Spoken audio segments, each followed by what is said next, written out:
proklamasi kami, bangsa Indonesia, dengan ini menyatakan kemerdekaan Indonesia.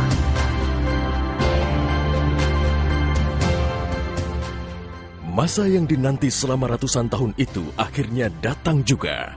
17 Agustus 1945, Indonesia menyatakan dirinya merdeka sebagai sebuah negara yang berdaulat.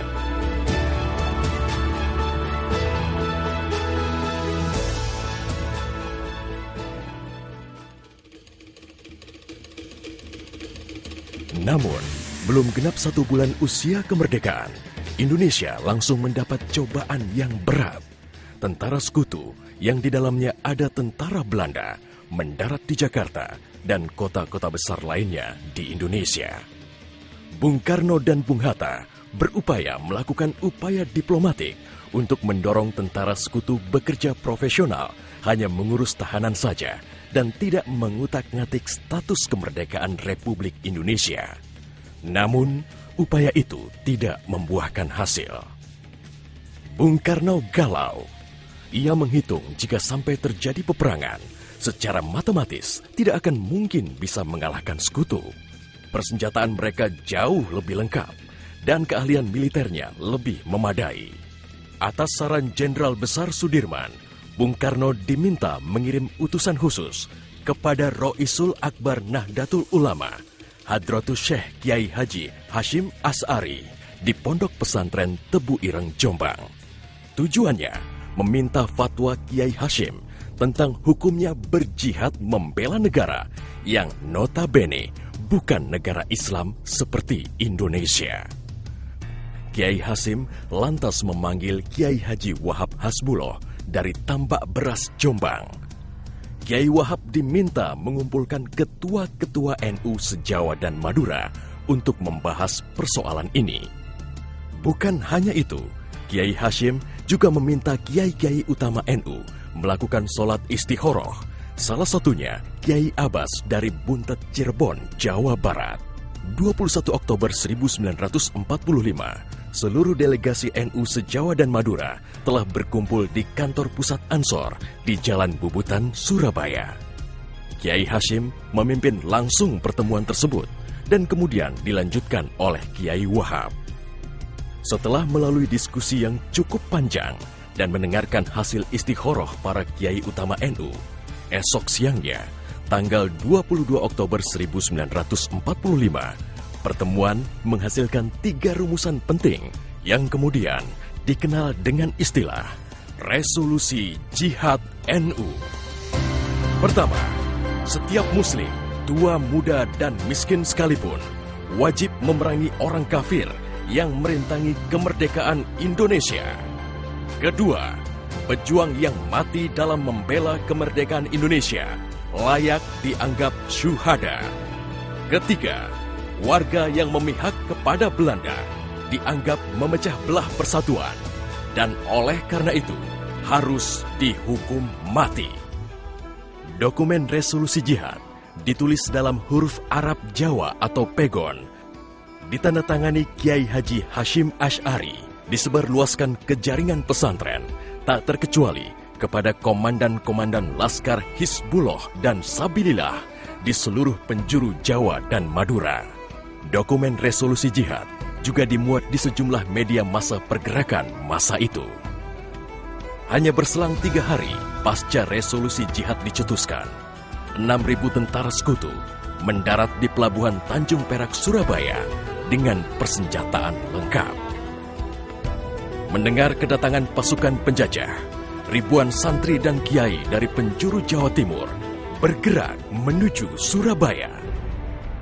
Situasi pun terus memanas dan cenderung tak terkendali. Resolusi Jihad NU telah memompa semangat perlawanan rakyat dan memicu terjadinya pertempuran hebat selama 3 hari di Surabaya, tanggal 27, 28, dan 29 Oktober 1945. Tentara Inggris kewalahan menghadapi perlawanan rakyat Jawa Timur. mereka lantas mendatangkan Bung Karno ke Surabaya untuk diajak berunding melakukan gencatan senjata. Pagi hari tanggal 30 Oktober, gencatan senjata ditandatangani pemerintah Indonesia dan Inggris. Namun, sore harinya terjadi insiden di Jembatan Merah yang menewaskan orang nomor 1 tentara Inggris di Surabaya, Jenderal Malaby. Gencatan senjata pun langsung berakhir. Pengganti Malaby, Jenderal Robert Munser, mengultimatum Laskar Pejuang dan tentara Indonesia agar menyerahkan senjata kepada Inggris paling lambat 10 November 1945. Jika tidak, Inggris mengancam akan membumi hanguskan Surabaya. Mendengar ancaman itu, para komandan Laskar Hizbullah, Sabilillah, Mujahidin, TKR, dan para santri marah besar. Seorang pemuda bernama Sutomo atau yang dikenal dengan Bung Tomo sowan kepada Kiai Hashim. Ia meminta izin kepada Kiai Hashim untuk menyiarkan dan menyebarluaskan resolusi jihad melalui radio.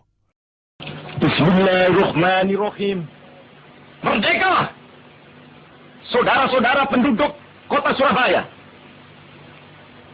kita semuanya telah mengetahui bahwa hari ini tentara Inggris telah menyebarkan pamflet-pamflet yang memberikan suatu ancaman kepada kita semua. Kita diwajibkan untuk dalam waktu yang mereka tentukan menyerahkan senjata-senjata yang telah kita rebut dari tangannya tentara Jepang. Tetapi inilah jawaban kita. Selama banteng-banteng Indonesia masih mempunyai darah merah yang dapat membuat setarik kain putih, merah dan putih, maka selama itu tidak akan kita mau menyerah kepada siapapun juga. Allahu Akbar, Allahu Akbar, Allahu Akbar. Merdeka! Pertempuran 10 November membuat malu tentara Inggris. Target mereka menguasai Surabaya dalam waktu 3 hari tak terbukti. Bahkan di hari yang kedua, Inggris kehilangan Jenderal Robert Munser. Artinya, dalam 1 bulan menghadapi arek-arek Surabaya, mereka sudah kehilangan 2 jenderal terbaiknya. Perang Surabaya berlangsung selama 3 minggu. Takbir dan pekik merdeka menggema selama pertempuran berlangsung.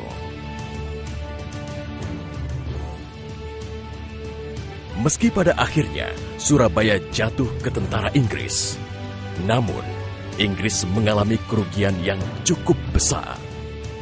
Ribuan serdadu terlatihnya tewas, termasuk 300 serdadu Gurkha Inggris dari India dan Pakistan yang membelot ke Indonesia setelah tahu lawan mereka adalah para ulama Islam dan santri yang sedang berjihad membela negaranya.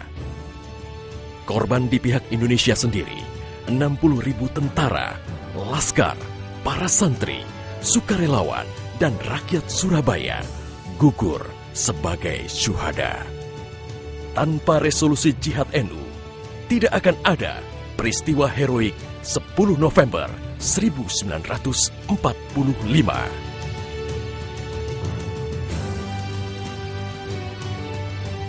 Artinya silahkan, mari kita berperang. Mati syahid. Kalau hidup kita akan menjadi bangsa yang merdeka. Tekad itulah yang ditanamkan oleh resolusi jihad.